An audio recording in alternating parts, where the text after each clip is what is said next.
Hello hi सभी को। तो मैं निकल चुकी हूँ अपने हस्बैंड के साथ मार्केट, क्योंकि हमें लेना था कुछ सामान। तो एक लड़की है जो हमारी मदद कर रही है, तो और एक स्पेशल शख्स है हमारे निहाल भैया, वो हमारी हेल्प कर रहे हैं। तो उनकी के वो चाहते हैं कि हम जितना हो सके आगे बढ़ूं।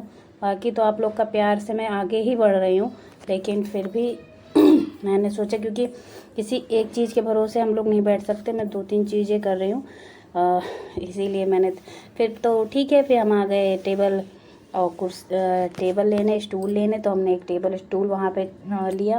फिर हम गए वहाँ पे कुछ कॉपीज़, पेन, ये थोड़े बहुत ये प्रोडक्ट्स लिए।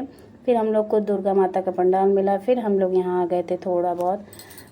हमने चूड़ियाँ भी ली, कॉस्मेटिक का एक जगह सामान हम लोग निकलवा के धर के हम यहाँ पे चूड़ी लेने आ गए। फिर मैंने यहाँ पे चूड़ी का जो सामान था वो लेके मैं घर पहुँची। उसके बाद मैं वहाँ सामान धर के मैं तुरंत सब्ज़ी लाने गई, क्योंकि मंडे था और मंडे को सब मार्केट भी थी। उसके बाद फिर हम लोग वहाँ से लौटे, क्योंकि कॉस्मेटिक का सामान लेना था। वहाँ पे मैंने आधा पूजा पाठ करके मैं दाल भी पका ली थी, चावल भी पका लिया था, रोटी बची थी बस। उसके बाद मैं तुरंत हम लोग हस्बैंड के साथ बाहर चले आए। फिर से कॉस्मेटिक का सामान जो बचा हुआ था लेना था, और एक जगह पे टॉय का भी सामान लिया था। बस इतनी ज़्यादा भीड़ थी कि वहाँ वीडियो बनाना बहुत मुश्किल था।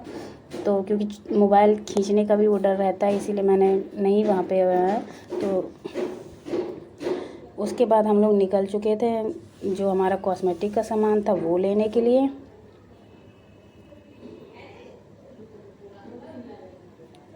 ये आ गए थे हम कॉस्मेटिक की शॉप पे, जहाँ पे हमारा सामान निकल चुका था। भैया जी बिल बना रहे थे, अंकल जी सामान ला रहे थे, और मैं इतना ज़्यादा थक चुकी थी कि अब मेरी हालत बहुत ज़्यादा ख़राब थी। उसके बाद किसी तरह फिर हस्बैंड जी ने सामान उस पर रखा। फिर हम लोग मुझे टेम्पो बैठाया, वो उसने बाइक से आ रहे थे, क्योंकि माता जी की मूर्ति निकल रही थी। तो इतना ज़्यादा जाम भी था ना कि हस्बैंड मेरे पहले से ही वहाँ पहुँच गए। तो आज का ब्लॉग बस यहीं तक। फिर